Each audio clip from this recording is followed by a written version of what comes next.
اللہ نے اہل ایمان کی صفات میں اس صفت کو بہت زیادہ ہائی لائٹ کیا ہے کہ اپنے معاہدوں کو بولو پورا کرتے ہیں. تو پورا کون کر رہا ہے؟ مسلمان کرتے ہیں، غیر مسلم. ریشو غیر مسلموں میں کم از کم پاکستانیوں سے تو زیادہ ہے. میں نہیں کہہ رہا ساری دنیا کے مسلمان، پاکستانیوں سے تو زیادہ ہے. پاکستانی خود پاکستانی کے ساتھ تجارت نہیں کرنا چاہتا، اس کو پتہ ہے ٹوپیاں کرائے گا. گوروں کے ساتھ کر لو آپ، ٹوپیاں نہیں کرائیں گے. ہمارا بھی کبھی معاملہ یہاں ہوتا ہے تو گڑبڑ ہوتی ہے، ادھر ہوتا ہے تو گڑبڑ نہیں ہوتی. تو قرآن تو بیان کر رہا ہے. اور اچھا آگے چلیں، حدیث میں آتا ہے ایک صحابی نے پوچھا یا رسول اللہ مسلمان سے فلاں گناہ ہو سکتا ہے؟ فرمایا ہاں، کبھی خواہشات کا غلبہ ہوتا ہے، فلاں گناہ ہو سکتا ہے. میں گناہ کا نام اس لیے نہیں لوں گا کہ لوگ پھر ان حدیثوں کا غلط مطلب سمجھتے ہیں. لوگ سمجھتے ہیں کہ یہ گناہ بھی کر لو تو کچھ نہیں ہوتا، حالانکہ یہ ایک مثال سے سمجھایا جا رہا ہے. صحابی نے پوچھا یا رسول اللہ مسلمان جھوٹ بول سکتا ہے کبھی؟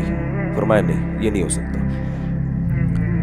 آپ صلی اللہ علیہ وسلم نے فرمایا فلاں گناہ بھی ہو سکتا ہے، فلاں بھی ہو سکتا ہے، فلاں بھی ہو سکتا ہے، پاسبل ہے. لیکن مسلمان جھوٹ، جب صحابی نے پوچھا اچھا جھوٹ بھی بول سکتا ہے، ان کا خیال تھا جب اتنے بڑے بڑے گناہ ممکن ہیں کہ فلاں بھی ہو جائے، فلاں بھی ہو جائے، اتنے بڑے بڑے جرائم بھی ہو سکتے ہیں، تو جھوٹ تو اتنی بڑی چیز نہیں ہے. چوتھے نمبر پہ صحابی نے پوچھا جھوٹ بول سکتا ہے؟ فرمایا نہ، یہ نہیں ہو سکتا. جھوٹ بول دے، وہ غلط بیانی کر دے، یہ کیسے ہو سکتا ہے؟ تو اصل میں وہ جو پچھلے 3 گناہوں کا تذکرہ کیا نا، وہ اس لیے نہیں کہ وہ گناہ چھوٹے ہیں یا وہ کر لینے چاہیے، وہ چوتھے گناہ کو بتانے کے لیے کہ یہ ان سے بڑھ کر ہے. تو سب سے بڑا جرم ہے جھوٹ بولنا، یہ بتانا چاہ رہے تھے آپ صلی اللہ علیہ وسلم کہ زنا سے بھی بڑھ کر ہے، چوری سے بھی بڑھ کر ہے، اتنا بڑا جرم ہے یہ. لیکن عجیب بات ہے، کافر زنا کرتے ہیں، چوریوں کا ریشو بھی ان کے ہاں بہت ہے. اگر تھوڑا سا قانون کا ہاتھ ہلکا ہو جائے نا تو چوریاں بھی ہوتی ہیں. لیکن لوگ کہتے ہیں کہ جھوٹ نہیں بولتے ہیں. اور ہمارے ہاں سارا دن کیا کرتے ہیں؟ میں لوگ اس لیے کہ بتا رہا ہوں کہ بہت سی چیزیں ہم لوگوں سے سن کے آگے بتاتے ہیں لیکن پھر وہ غلط ثابت ہوتی ہیں. کسی بھی قوم کے بارے میں تبصرہ کرنے کے لیے ضروری ہے کہ جب تک انسان اس قوم کے گھروں میں جا کے نہ رہے نا. بعض لوگ کسی معاملے میں 1 نمبر ہوتے ہیں کیونکہ ان کا کلچر بن چکا ہوتا ہے، ان کے ہاں قانون ایسا ہوتا ہے. لیکن جب آپ کسی قوم کے ساتھ گھروں میں جا کے رہتے ہو تو پتہ چلتا ہے کہ یہ جھوٹ بولتے ہیں کہ نہیں بولتے. تو وہ ایسے نہیں پتہ چل جاتا. بعض دفعہ کاروبار میں انسان 1 نمبری اس لیے بھی کرتا ہے کہ میرا کاروبار چلے. وہ اس لیے نہیں کر رہا ہوتا کہ میں بہت نیک ہوں، میں جھوٹ نہیں بولوں گا. وہ اس لیے کہ اس کو پتہ، ہوشیار ہوتا ہے، وہ وقتی نفع کو نہیں دیکھتا. کہتا ہے یار ابھی سچ بول کے تھوڑا پروفٹ آئے گا، لیکن جب کسٹمر کو یقین ہو جائے گا کہ میں سچا ہوں تو سارا پروفٹ مجھے ہی دے گا. یہ تو عین ممکن ہے گورے اس لیے سچ بولتے ہو کہ ان کو بزنس کرنا آتا ہے، اور ہمارے یہاں بزنس کرنا لوگوں کو نہیں آتا. وہ کہہ رہے ٹوپی کرا کے ابھی جتنا چھوڑ سکتے ہو نہ چھوڑ لو، پھر بات کی اللہ توکل، کل اللہ کھلائے گا. تو یہ غلط موقع پہ توکل ہو رہا ہے.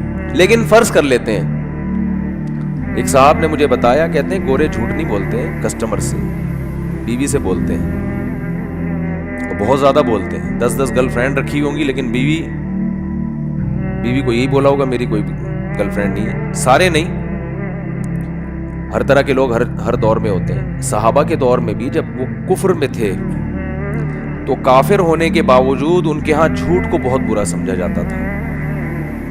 حضرت ابو سفیان رضی اللہ تعالیٰ عنہ نے جب بادشاہ کے سامنے تقریر کی ہے، حالانکہ یہ اس وقت یہ غیر مسلم تھے، حضرت ابو سفیان یہ غیر مسلم تھے.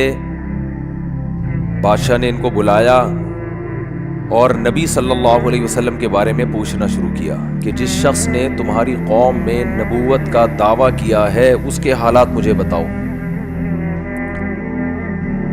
اب آپ بتائیے کہ جو سوال وہ پوچھ رہا ہے، حضرت ابو سفیان تھے اس وقت اسلام کے بہت بڑے دشمن، جنگیں ہو رہی تھیں. تو ایسے موقع پہ درست بات کرنا کس قدر مشکل کام ہے بادشاہ کے سامنے. تو حضرت ابو سفیان جب اسلام لائے نا تو خود اپنا بیان دیا، انہوں نے حدیث سنائی کہ بادشاہ نے جو مجھ سے سوالات پوچھے تھے کہ کیا محمد صلی اللہ علیہ وسلم نے 40 سال کے دوران کبھی تم نے ان کا کوئی جھوٹ پکڑا؟ ابو سفیان نے کہا کہ ہم نے کبھی جھوٹ بولتے ہوئے ہم نے نہیں دیکھا۔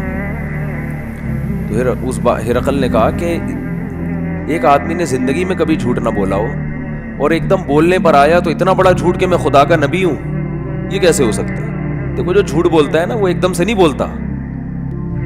تو ابو سفیان رضی اللہ عنہ بادشاہ کے سامنے کیا کہہ رہے ہیں؟ سچ۔ بادشاہ نے پوچھا کہ انہوں نے ان سے جب تمہاری جنگیں ہوئی ہیں تو کبھی ایگریمنٹ کی خلاف ورزی کی ہے؟ انہوں نے معاہدہ توڑا ہے، جنگ کا معاہدہ؟ ابو سفیان کہتے ہیں میں نے کہا نہیں، کبھی بھی معاہدہ نہیں توڑا۔ ہاں ابھی ہمارے اور ان کے درمیان ایک معاہدہ چل رہا ہے، اس کا مجھے نہیں پتا۔ یعنی ان کو ایک تھوڑا سا موقع مل گیا کہ ابھی آزمائش باقی ہے۔ تو حضرت ابو سفیان فرماتے ہیں کہ جب مجھ سے بادشاہ یہ سوال پوچھ رہا تھا میرا دل چاہتا تھا کہ میں جھوٹ بولوں، میرا دل چاہتا تھا کہ میں بولو نا بھائی جھوٹ بولو، لیکن مجھے خوف تھا کہ اگر میں نے جھوٹ بولا تو میری قوم کے لوگ جو میرے ساتھ تھے وہ بولیں گے عرب کا سردار ہو کے جھوٹ بولتا ہے، زبان خراب ہو جائے گی، اپنی قوم کا اعتماد ختم ہو جائے گا۔ گویا کہ میں اکیلا ہوتا تو شاید جھوٹ بول دیتا، بظاہر یہ مطلب نکلتا ہے، لیکن مجھے قوم کو جواب دینا ہوگا کہ قوم کہیں گے یار ہم نے آپ کو سردار بنایا ہوا ہے اور آپ ادھر آ کے کیا کر رہے ہو؟ جھوٹ بول رہے ہو۔ دیکھو یہ وہ قوم تھی جس میں اللہ نے پیغمبر کو بھیجا ہے، اسی قوم کو صحیح کیا اللہ نے۔ حضرت ابو سفیان بھی مسلمان ہوئے اور اسلام سے اتنی دشمنی تھی ان کو، اسلام لانے سے پہلے اتنا نقصان پہنچایا، مگر اسلام لاتے ہی نبی نے ایسا پروٹوکول دیا اب حضرت ابو سفیان کو کہ جو ابو سفیان کے گھر میں داخل ہو گیا اس کو پناہ ہے۔ کیوں؟ اندر سے ٹھیک ہیں۔ کیا کہہ رہے ہیں یار، بہت مشکل ہو گیا آج کل باتوں کو سمجھانا۔ اندر سے کیا ہے؟ ٹھیک ہے، ان کو پتہ ہے، سچ کو صحیح سمجھتے ہیں، منافقت نہیں ہے۔ اگر دشمن ہیں اسلام کے تو کھل کے دشمن، دوست ہیں تو کھل کے دوست ہیں، دو نمبری نہیں ہے۔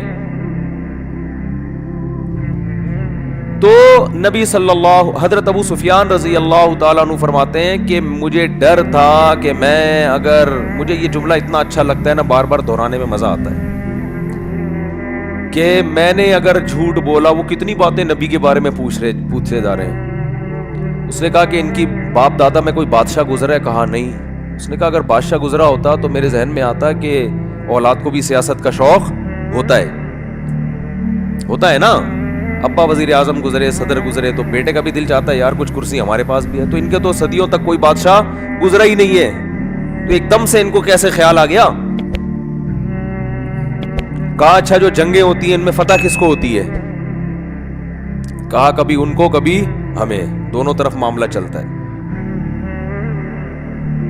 تو ایک ایک چیز کا جواب کیا دے رہے ہیں؟ صحیح، کیونکہ کافر ہیں لیکن ڈر ہے کہ میری سرداری چلی جائے گی، لوگ بولیں گے قریشی ہاشمی ہو کے ہمارا سردار ہو کے، دشمنی اپنی جگہ ہے لیکن جھوٹ تو نہ بولو۔ تو قرآن نے اہل ایمان کی صفت بیان کی ہے، اور نبی صلی اللہ علیہ وسلم نے فرمایا فلاں گناہ بھی ہو سکتا ہے، فلاں بھی ہو سکتا ہے، لیکن مسلمان جھوٹ نہیں بول سکتا، جھوٹ نہیں بول سکتا۔